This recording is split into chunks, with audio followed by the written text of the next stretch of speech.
sommes en direct depuis Kinshasa, la capitale du pays et la capitale de la francophonie avec les 9e Jeux qui s'ouvrent ce vendredi. Le go sera donné à partir de cette grande ville francophone. Mercredi 26 juillet 2023, ce grand live est consacré à 2 sujets. D'abord, les élections législatives, provinciales et locales. Nous allons nous concentrer sur le Grand Katanga, les contours avec Claudel Chikamba, analyste politique. Et le second dossier, c'est donc les élections. Oui, le pays entre élections et dialogue parce que des voix s'élèvent pour réclamer un dialogue avant d'aller à ces élections qu'ils veulent apaisées, inclusives, transparentes et rassurantes. Nous aurons Henri Mutombo, le porte-parole du parti AREP des Gulando, pour justement analyser ce sujet. Apparemment, l'homme n'est pas d'accord avec les demandeurs du dialogue, notamment l'Union européenne, les catholiques et protestants, le M23 et tant d'autres acteurs politiques. Chez nous, l'actualité s'impose. Les grandes lignes avec Jenny Kayembe. Moussobola, bonsoir. Bonsoir Fabien Lumbala, bonsoir à tous et bienvenue si vous nous rejoignez sur Télé 50.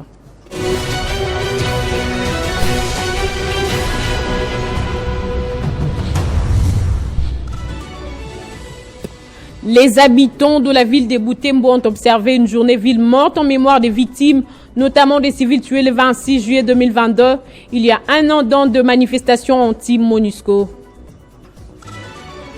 Assassinat de Chériban Okende, sa famille veut être fixée entre autres sur la composition de la commission d'enquête, l'étendue de ses pouvoirs et la limite de ses responsabilités, ainsi que la date probable de l'autopsie. La mort tragique du député national rend toujours sa famille tant que la vérité n'est pas encore établie. 9e jeu de la francophonie, les derniers réglages sont passés au peine fin ce mercredi à l'issue d'un point de presse tenu par le porte-parole du gouvernement. Répondant à la question sur l'absence de la secrétaire générale de l'OIF, Patrick Muyaya affirme qu'il n'y a pas de motivation politique derrière son absence. À l'instar de l'Union africaine, la CEDEAO condamne la tentative de coup d'État au Niger et appelle les auteurs de l'acte à libérer le président Mohamed Bazoum, position soutenue par l'Union européenne à travers son chef de la diplomatie. Merci à tous de votre fidélité à Télé 50. Retrouvez Christopher Ochokou à la grande édition de ce soir. Entre-temps, je vous laisse en compagnie de Fabien Lumbala pour la suite de Kinshasa Direct. Retrouvez toute l'actualité en continu sur www.tele50.cd.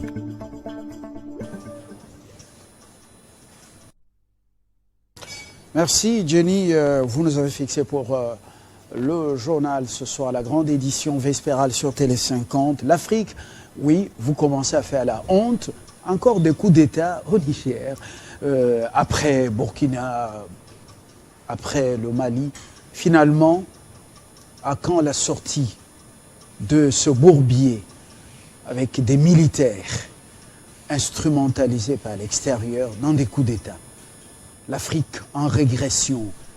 Claudel Chikamba dans quelques instants avec nous sur le plateau, pas pour parler ce qui était arrivé au Niger, mais pour parler élections législatives, plutôt provinciales et locales, avec un focus sur le Grand Katanga, les contours.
Claudel Tshikamba avec nous. Bonsoir, Monsieur Tshikamba. Bonsoir, Monsieur Fabien. Merci pour cette invitation. Ça faisait longtemps. Vous vous êtes rarifié ou vous vous êtes fait rare sur les plateaux de télé, dans les médias Kinshasa. Un souci ou une stratégie politique? Aucune stratégie politique, mais il y a des moments où on peut, pour des raisons de convenance personnelle, pour des raisons professionnelles, être un peu rare sur les médias, mais toujours est-il que quand il y a des grands événements comme les Jeux de la francophonie, on peut quand même passer pour souhaiter bonne chance à nos athlètes qui seront en course. Quand il y a des bonnes nouvelles comme la tenue des élections, on peut quand même apparaître un peu pour encourager les jeunes qui sont candidats et leur dire qu'il y a des choses à respecter, notamment la loi électorale, notamment différentes considérations. Et donc, tous ces éléments font qu'on peut apparaître, n'est-ce pas, à des moments opportuns et ne pas apparaître peut-être quand il ne faut pas. À un moment donné, disparaître. Claudel Tshikamba, les élections législatives nationales, on vient de boucler le dépôt des candidatures. Je parle bien de la députation nationale. Vers les 2 août, ça sera le tour pour le tour des élections législatives provinciales, dépôt des candidatures et éventuellement les législatives locales. Alors, vous croyez comme d'autres que ces élections auront bel et bien lieu? Parce qu'il y en a qui sont sceptiques. Les décors, vous le voyez. Il y en a qui ne sont pas d'accord de s'engager. Des acteurs politiques, et non les moindres. La première préoccupation, vous êtes d'accord et vous êtes sûr que ça va aller? Oui, bien sûr. D'abord, il faut faire 2 constatations qui sont majeures. Première constatation, c'est que l'enrôlement des électeurs a eu un grand impact sur l'électorat sur l'ensemble du territoire national, mais aussi et surtout dans la région du Katanga. Première constatation, c'est qu'à Lubumbashi, par exemple... Vous parlez du Grand Katanga en général. Du Grand Katanga en général, et vous allez voir les exemples que je vais donner vont concerner le Grand Katanga. Oui. Le premier exemple, ça concerne notamment la ville de Lubumbashi. La ville de Lubumbashi avait 15 députés nationaux, 15 sièges, mais là... L'année 2018, aux élections de 2018. Qui est en train de se terminer. Voilà, aux élections de 2018, la ville de Lubumbashi avait pratiquement 15 sièges, mais là, on en est à 14 sièges. Donc, il y a la perte... Un siège de moins. Un siège de moins. Ce n'est pas le ciel qui est tombé sur la tête. Ce n'est pas le ciel qui est tombé sur la tête, mais on constate qu'il y a quand même... La bataille devient rude. Et donc, beaucoup de candidats, peu de sièges. Donc, il faut des stratégies qui doivent être multipliées parce qu'au-delà du nombre réduit des sièges, il faut atteindre le seuil de représentativité pour le regroupement qui vous présente. Il faut également atteindre le quotient électoral pour la liste sur laquelle vous êtes. Et donc, vous avez plusieurs barrières. Alors, deuxième constatation, et la première constatation vaut également pour d'autres villes. Pour la ville de Kolwezi, par exemple, pour la mandature passée, on en était à 4 sièges pour la députation nationale. Maintenant, là, on en est à 3. Et donc, la bataille devient... La ville de Kolwezi, chef-lieu de la province du Lualaba. Des 4 à 3. Des 4 à 3. Et donc, vous avez encore un élément important. Autre élément important, c'est que pour les provinciales, par exemple, pour Kolwezi, vous en êtes autour de 6, à moins que je ne me trompe. Pour la ville de Lubumbashi, vous étiez à 22 pour la législature passée, maintenant vous êtes à 21. Et donc, il y a une réduction quand même de sièges. Donc, la bataille devient rude. Donc, pour les candidats, ils doivent faire un effort pour comprendre quels sont les enjeux qui sont sur terrain. Alors, un autre élément quand même assez important qu'il faut comprendre, c'est que cette fois-ci, il y a d'autres regroupements, n'est-ce pas, qui ont appelé au boycott. Et donc, qui ont un électorat avec eux qu'il faut aller conquérir. Et donc, il faut développer un discours assez séduisant pour voir comment est-ce qu'il faut fédérer de toutes parts, aller glaner dans le voie, n'est-ce pas, de cet électorat qui est laissé, qui a toujours eu ses candidats naturels, mais ces candidats naturels qui sont non partants. Et alors, donc, c'est cette ambiance... C'est par exemple quel est le regroupement politique le plus important qui est appelé au boycott et dont justement la participation en termes des suffrages pourra influer sur le vote au finish? Le regroupement, par exemple, tous les regroupements du FCC qu'on a connus à l'époque, les regroupements qui ont été alignés naturellement au FCC, qui se sont scindés en deux avec notamment la scission au niveau du FCC, tous ces regroupements-là. Aujourd'hui, vous savez que le FCC, dans la ville de Lubumbashi, par exemple, avait sorti pour les députés provinciaux 8 députés provinciaux et pour les députés nationaux, ils étaient autour de 5 députés nationaux. Et donc, déjà, il y a des députés nationaux de Lubumbashi qui étaient élus sur la liste à Lubumbashi qui ne seront plus candidats dans la liste. Par exemple, vous avez l'honorable Fokonzi qui avait été élu, par exemple, sur la liste du PPPD à Lubumbashi, qui n'est plus candidat alors qu'il a été élu candidat député national. Donc, vous avez... Il est resté fidèle au FCC. Donc, fidèle vous avez... au PPRD. Bien sûr. Donc, vous avez des candidats qui sont, n'est-ce pas, restés... qui sont dit non partants. Vous avez par exemple notamment les cas aussi d'un député comme Mathieu Kansouka, n'est-ce pas, qui était au CNC depuis Soumabilou, qui était donc candidat député aussi, qui est non partant. Et donc, tous ces candidats qui sont non partants ont des bases naturelles et ce sont des voies à aller glaner pour... Donc, ce sont des petites astuces comme ça. Une opération de séduction pour amener les électeurs de ces candidats, de ces acteurs politiques à pouvoir...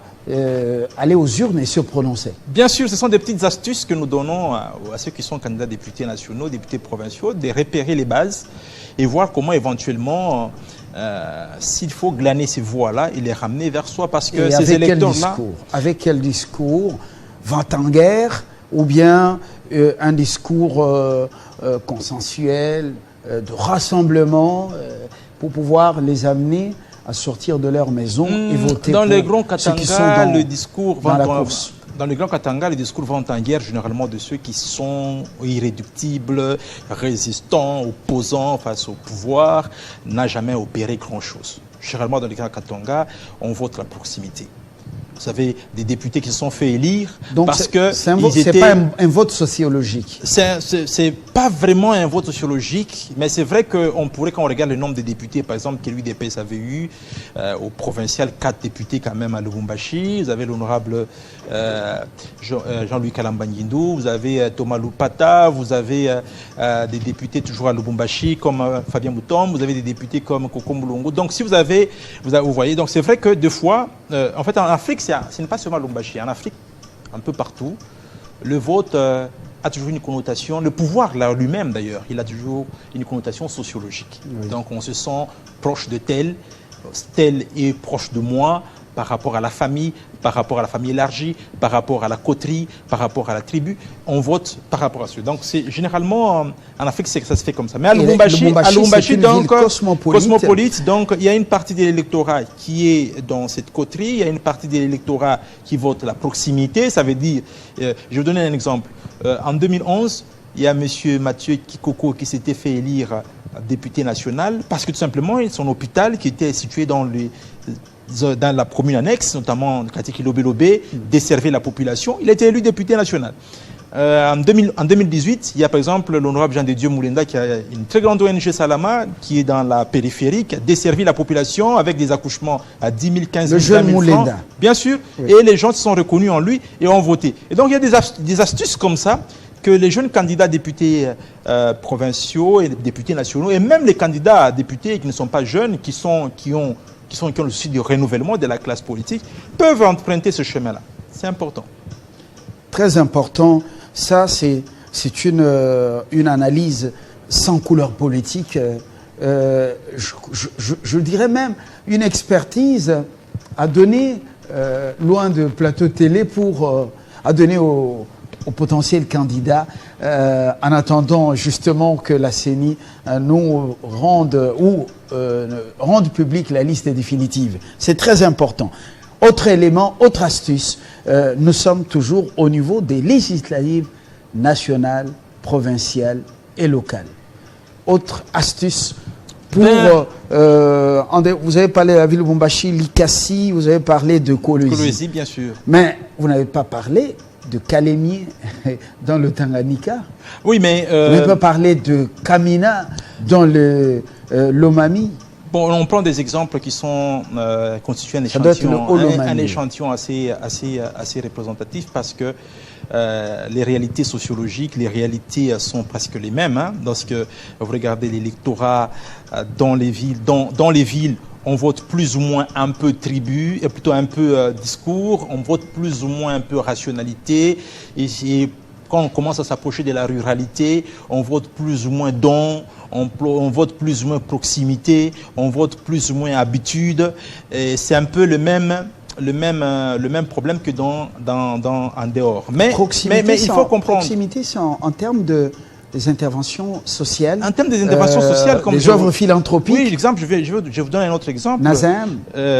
Exemple de Nazem Nazembe. Exemple de Kaozi Malisawa à l'époque, qui était bourgmestre de la commune annexe. Cas de mort, cas de maternité à prendre en charge, accouchement à prendre en charge plutôt, cas de ceci, cas de cela, il est là et la population se reconnaît en lui tout de suite et la population vote. Et donc, cette proximité avec la population, quel que soit l'endroit, que vous soyez à Kalemi, à Kongolo, Nyunzu, à Kabongo, que vous soyez à Bukama, que vous soyez à Malembankulu, que vous soyez en dehors même du Grand Katanga, il faut la cultiver avec la population. Parce que la population vote la personne qui lui est proche. La proximité avec la population. Ce sont des petites astuces comme ça que la plupart des candidats ignorent. Ils pensent qu'on va y aller de manière globale. Je vais faire un discours sur Facebook, je vais faire un discours sur Twitter, je vais faire un discours sur Instagram et les gens verront. Non, les gens, chaque voix compte. Il faut aller à la rencontre des voix, aller accueillir les voix, aller prendre la population là où elle est, lui parler. Et ça, ce n'est pas le discours des 30 jours. Les 30 jours qu'on donne pendant la campagne électorale sont des jours pour faire connaître son numéro. Et peut-être son visage aussi, comment vous êtes identifié dans la machine à voter. Mais la campagne électorale, c'est maintenant, c'est aujourd'hui. Il y a un deuil dans le quartier. Allez vous asseoir à ce deuil dans le quartier, parler avec les gens qui sont au deuil, qu'ils se sentent proches de vous. Parce qu'en fait, vous allez les représenter. Parce qu'en fait, vous devez relayer leurs problèmes. C'est très important ça. Est-ce que pour les échéances à venir, nous parlons des législatives provinciales et locales. À ce niveau-là, est-ce que les gens ont des ambitions? Diriger par exemple, être un député au niveau de la ville de Kinshasa, en fait, de la ville de Lubumbashi, député au niveau de la mairie, au niveau de la municipalité, est-ce que ça tente les gens? Oui, parce que quand vous suivez la CENI dit qu'elle va lancer, elle va ouvrir le dépôt des candidatures pour les provinciaux, députés provinciaux et les conseillers municipaux, les 2 août déjà. Donc déjà, quand on regarde l'expérience au niveau des législatives nationales, il y a eu beaucoup de dépôts de candidatures. Il y a eu un engouement et même le dernier jour, les gens ont commencé à vouloir solliciter des jetons pour qu'ils viennent après et commencer à déposer des candidatures. Et donc, ça laisse déjà entrevoir une sorte de photocopie ou bien une sorte de projection un peu futuriste par rapport à ce qui sera fait dans la semaine prochaine. Pratiquement le 2 août, c'est déjà la semaine prochaine. C'est déjà, je crois... Oui, c'est la semaine prochaine exactement. Est-ce que... D'abord, une première, les municipales. Exactement. Est-ce que les Congolais ont des ambitions pour, par exemple, plaider la cause de la population au niveau des municipalités? Être un conseiller. Ailleurs, c'est parce que tout est organisé à partir de la base. Et le développement, vous sentez qu'il part des municipalités vers le sommet. Mais ce n'est pas la première expérience. C'est la 40e expérience. Ce n'est pas la première expérience. Vous vous souvenez qu'à l'époque, au Zaïre, il y avait eu des conseils. Mais ça date quand même. Bien sûr, ça date quand même. Mais c'est une culture qui va revenir, qui doit revenir, et c'est très important. C'est une culture qui doit revenir. La culture de se faire représenter. On ne peut pas être dirigé par un maire qu'on ne connaît pas. S'il y a un maire, la démocratie, c'est à tous les niveaux. La démocratie, c'est que lorsqu'il y a un pouvoir à exercer, le pouvoir doit provenir du peuple. C'est ça la démocratie, justement. Donc c'est une culture que nous devons cultiver chez nous, que grâce notamment la vision du président de la République qui est en train de vouloir faire en sorte que les élections aient lieu. Et donc, c'est une culture qui doit s'enraciner dans la population. On attend ces élections justement dans un climat politique un peu tendu. Est-ce que, ça c'est au niveau de Kinshasa, est-ce que les échos de Lubumbashi, de Kolwezi, de Likasi, de Kipushi, de Kalemie, ce sont des échos favorables à la tenue des élections dans un climat apaisé? C'est l'apaisement. C'est l'apaisement. Et à la Kolwezi, c'est l'apaisement. Kolwezi se transforme. Madame le gouverneur qui est là, chapeau bas à elle, gouverneur intérimaire, Madame Fifi Masuka fait le travail. Quand vous allez à Kolwezi, vous sentez que les routes sont en train d'être faites plus tôt. Vous sentez qu'il y a des travaux, par exemple, des grands échangeurs sur la route qui quitte l'aéroport. L'aéroport lui-même est en train d'être réfectionné, la route qui va vers l'aéroport réfectionnée, les grandes artères sont ouvertes.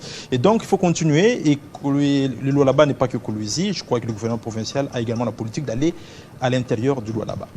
Au Katanga, c'est aussi l'apaisement. J'ai aimé le discours du gouverneur quand il est rentré sur place. Il a appelé la population à l'apaisement, à la cohésion, à s'assurer du développement.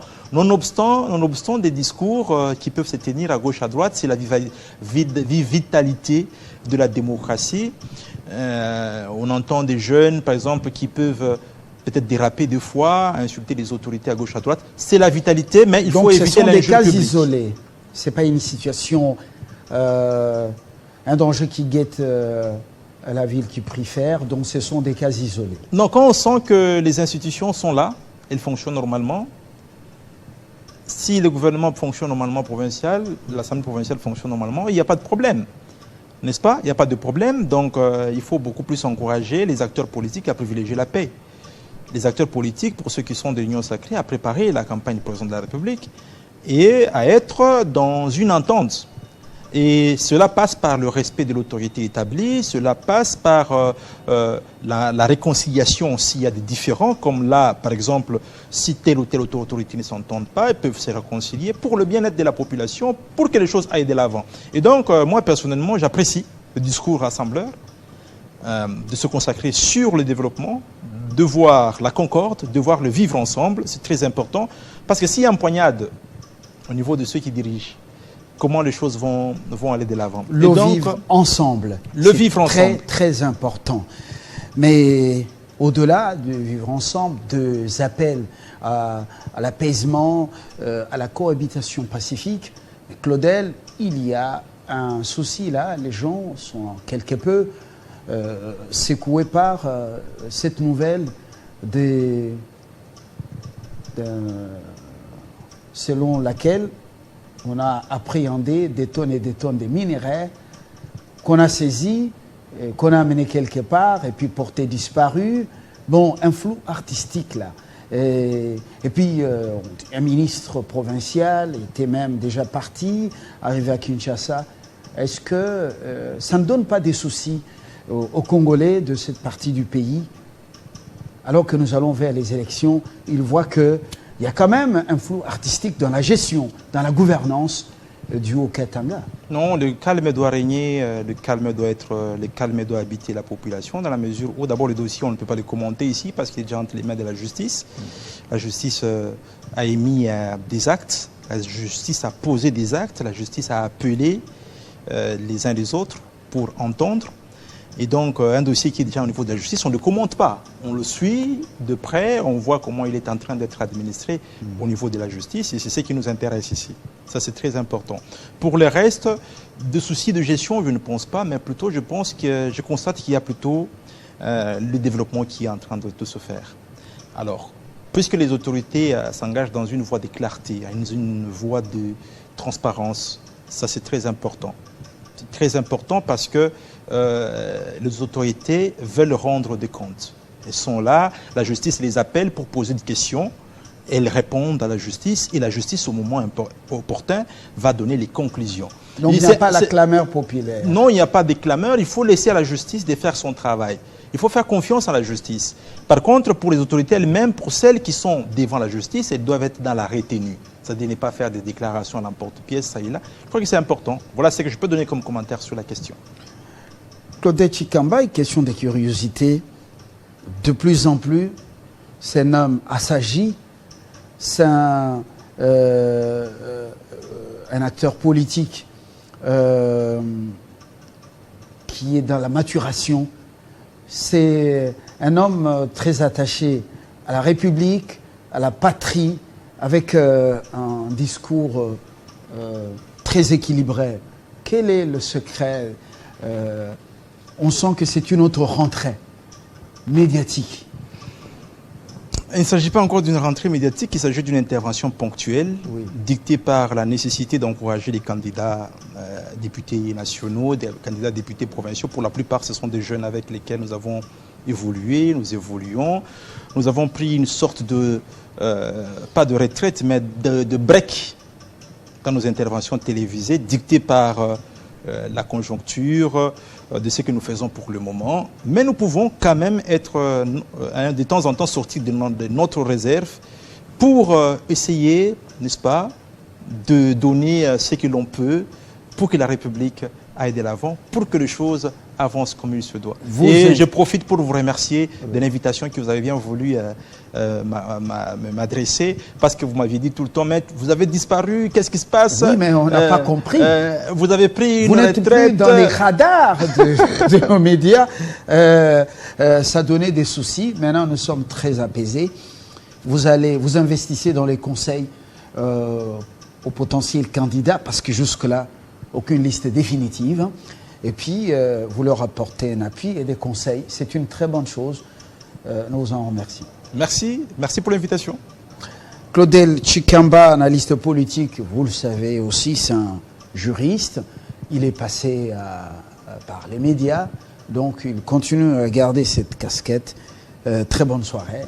Merci. Et surtout, je crois que vous allez retrouver le plateau des Ça fait débat au moment opportun. Merci beaucoup. Je vous en prie. Très bonne soirée. Merci. Dans quelques instants, Rimutombo pour aborder justement ce sujet, mais avec un autre regard tourné vers la demande d'organiser un dialogue avant d'aller aux élections.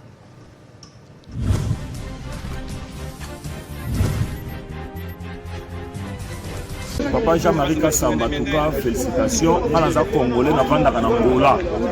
En tout cas, la CPLA na télé 50 pour Olongola Kabiso Sony. Tant qu'on vend dans Bakwa Mboka Oyo, na Banda Kunabiso, na Banda Kunabango, Togota la télé 50, et Longola Kabiso, la Kabiso fierté, à comme on a plateau moko impeccable. En tout cas, ça la Kabiso Sengo, bon continuer kaka ndenge wana. Ils ont Longola Kabiso Sony. Donc, to CPLA na programme na bilan en tout cas, les a qui toko. Donc sans polémique, sans couleur. Donc il faut les Congolais diaspora au Angola, télé 50 toujours en avant. En tout cas, tout ce pays-là, on va continuer à forcer sur les efforts, on va améliorer le sens. En tout cas, tout ce pays-là, on va améliorer.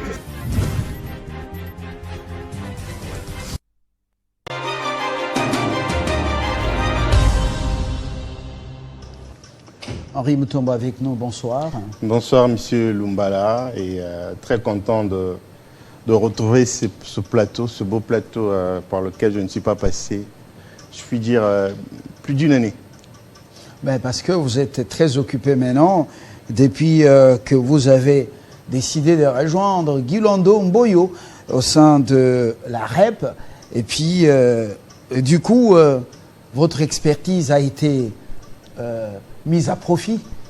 Vous êtes le coordonnateur national de la communication du parti Agissons pour la République, AREP en sigle, dont l'initiateur est Maître Guilando Mboyo, le ministre d'État en charge de l'aménagement du territoire et dirigé au quotidien par le secrétaire général, M. Pascal Nkanga.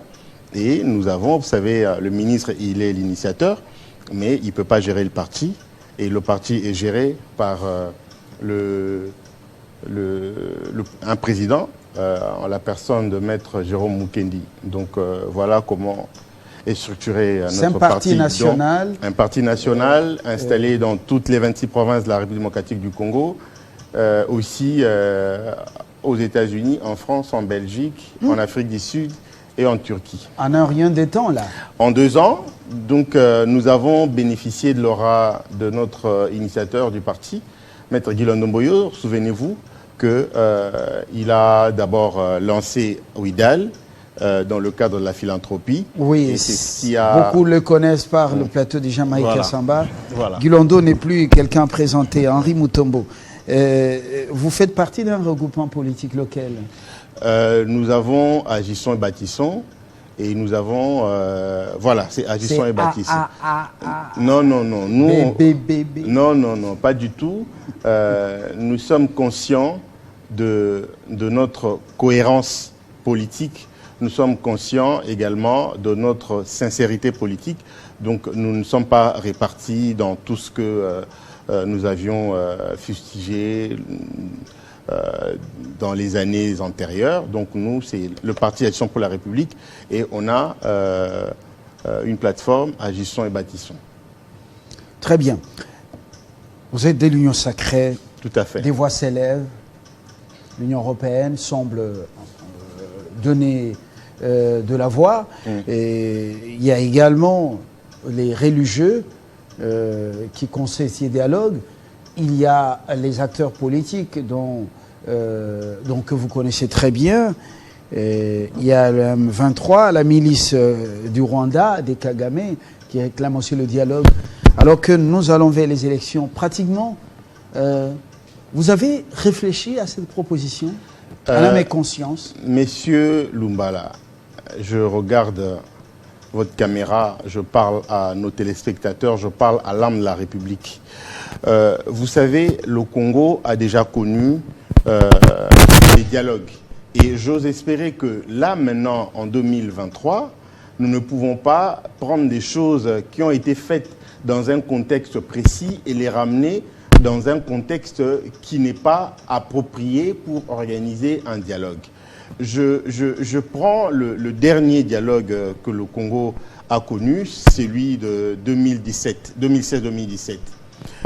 Ce dialogue était bien entendu pour mettre autour d'une même table l'opposition de l'époque et le régime du président Kabila qui était au-delà du mandat.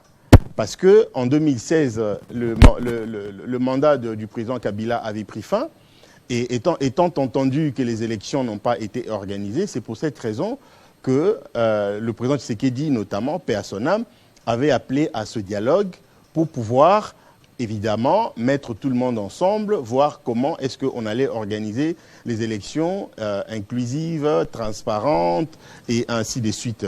Et nous savons qu'à l'issue de ces élections, c'est le président Tshisekedi qui en est sorti vainqueur et il dirige le pays aujourd'hui. Nous sommes en 2023, le train électoral est déjà en marche.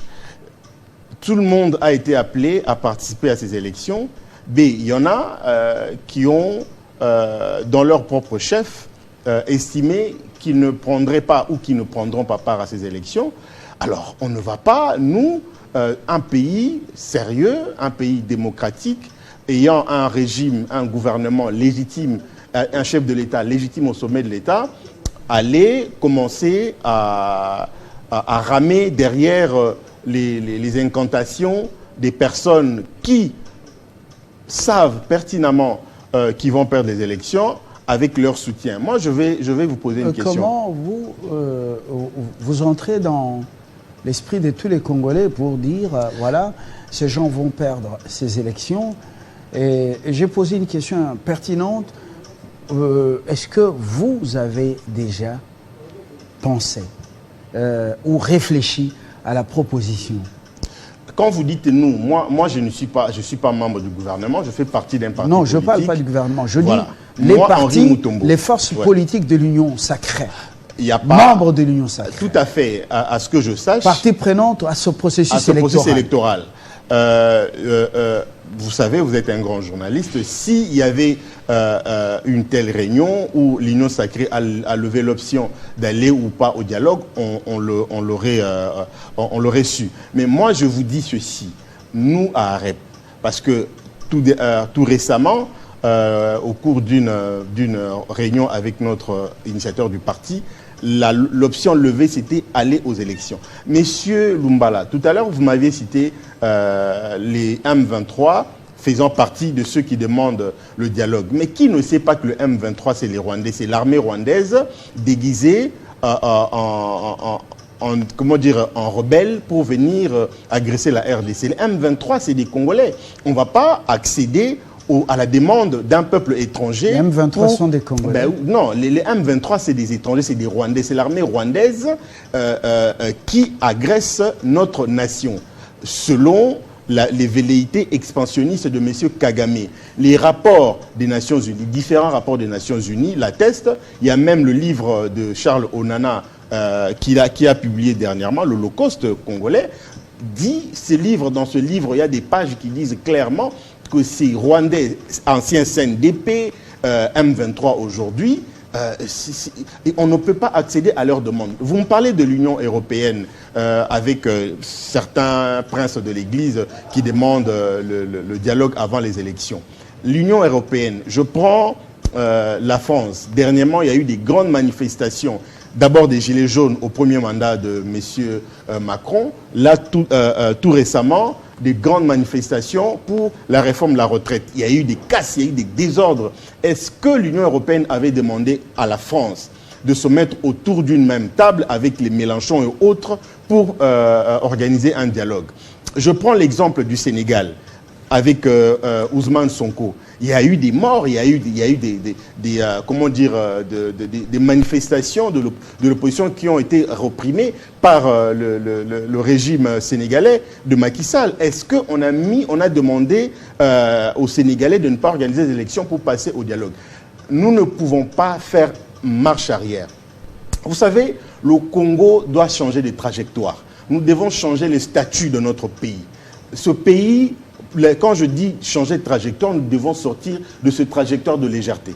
Nous devons sortir de ce trajectoire de prédation. Nous devons sortir de cette trajectoire de la corruption. Se parler pour aller aux élections dans un climat apaisé, en toute confiance, restauré. Est-ce que c'est une légèreté? Mais oui, c'est une légèreté, messieurs. Comment expliquer ça? Je vous explique, je suis sur votre plateau, je vous explique. C'est une légèreté. Nous avons notre constitution qui régule la marche de l'État. La constitution dit 90 jours avant l'expiration la constitution ne dit pas exactement avec les mots que j'emploie ici, mais l'esprit de ce que je vais dire, l'article 70, je crois, dit 90 jours avant l'expiration du mandat du président en fonction, la Commission électorale nationale indépendante doit convoquer les élections. Bon, maintenant, la CENI est là. On est en plein processus électoral. Les gens, ceux qui demandent le dialogue, eux-mêmes ont refusé de monter dans le train électoral pour compétir. Eux-mêmes ont décliné. Eux-mêmes sont sortis volontairement de ce processus électoral. Et aujourd'hui, vous voulez bloquer la marche de la République, refaire les choses parce que tel ou tel autre n'est pas d'accord avec le régime actuel. Vous savez, monsieur Lumbala, nous devons grandir. Nous ne pouvons pas rester indéfiniment au Congo, aux mamelles de la communauté internationale ou de l'Union européenne. Nous sommes capables de nous déterminer par nous-mêmes. Donc, pour moi, Henri Mutombo, porte-parole de AREP, Agissons pour la République, je dis allons droit vers les élections parce que ça c'est un piège qu'on met à la marche démocratique et à la marche du développement de notre nation. Si vous dites que vous n'êtes pas prêt pour ce dialogue, il faut seulement qu'on aille aux urnes et qu'à l'issue des urnes, vous connaissez les pratiques chez nous, des voix s'élèvent dans un coin pour dire la victoire est la nôtre, c'est pas vous qui avez gagné. Et jusqu'à faire embraser la situation, le pays, à faire basculer le pays dans la violence. Vous connaissez que les ennemis de ce pays sont très nombreux. On dit chat échaudé craint même l'eau froide. L'eau froide. Alors, pourquoi ne pas anticiper, se mettre autour d'une table avant même les élections, se parler, au lieu de glisser se parler et aller aux élections en toute confiance. Monsieur Lumbala, c'est vous qui posez les questions, moi je réponds. Mais moi je pourrais aussi, si vous le permettez, vous poser la question, se parler autour de quoi? Autour de quel sujet? Parce que le fichier électoral, l'opposition ne croit pas au travail d'audit effectué par la CENI. Monsieur Lumbala, poser la question à l'opinion publique congolaise si elle serait d'accord, je parle au conditionnel, si elle serait d'accord pour que nous irions au dialogue. Le fichier électoral a été constitué par les Congolais qui se sont fait enrôler. Les opposants dont vous faites allusion, pour moi, ce sont des ingénieurs d'embrouille. Ils sont allés voir messieurs... Ingénieurs d'embrouille. Ouais, je les appelle les ingénieurs d'embrouille. Ils sont allés voir messieurs Kadima pour se rendre compte finalement de ce qui constitue ce fichier électoral. Ils ont posé les préalables, mais les préalables qu'ils posent à messieurs Kadima, mais ce sont des préalables que Kadima ne peut pas rencontrer parce qu'il y a des exigences qui doivent être, si vous voulez, rencontrées par le Conseil supérieur de la magistrature, par le Parlement, et voilà. Aujourd'hui, messieurs Lumbala, je vous dis, ce dialogue est inopportun. On ne peut pas chaque fois revenir sur des recettes dont on connaît les résultats, on connaît les b.a.-ba, on connaît les rudiments de ce dialogue. Est-ce que ce dialogue va demander une année? Non, mais est-ce qu'il peut pas, vous ne pouvez pas vous parler dans une semaine seulement, les élections sont au mois de décembre, se parler dans une semaine sans glisser, sans glissade, et puis aller aux élections en toute confiance? C'est un piège, je vais vous dire où se trouve le piège. En 2016, moi j'étais un délégué non officiel aux côtés du président Fayoulou, que j'ai quitté en 2018, dans l'opposition RASOP, vous le savez, c'est pas la première fois que vous me recevez aujourd'hui. Ce dialogue-là était convoqué pour une semaine, mais on avait fait plus d'un mois. Ok? Avant, c'était le même discours. Qu'il n'y aura pas le partage de responsabilité, mais ce dialogue a abouti au partage de responsabilité. On connaît l'histoire. Aujourd'hui, ceux qui demandent le dialogue, c'est de la frustration. En fait, c'est la galère. Okay? Les gens sont dans la dèche. Les gens sont ruinés. Les gens n'ont pas d'argent. Et ils veulent rentrer... Ouais. Mais s'il vous plaît, je ne suis pas né de la dernière pluie.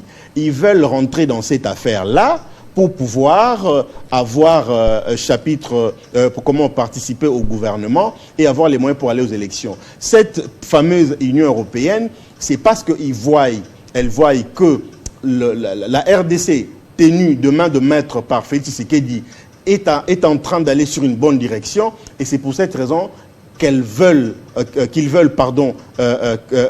couper cet élan pour pouvoir ramener le Congo en arrière. Moi, si j'étais le conseiller direct du président de la République, je lui aurais dit, allons droit aux élections.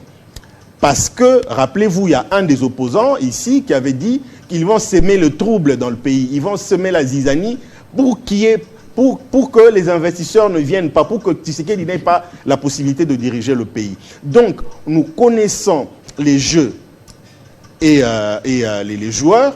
Nous sommes en plein processus électoral.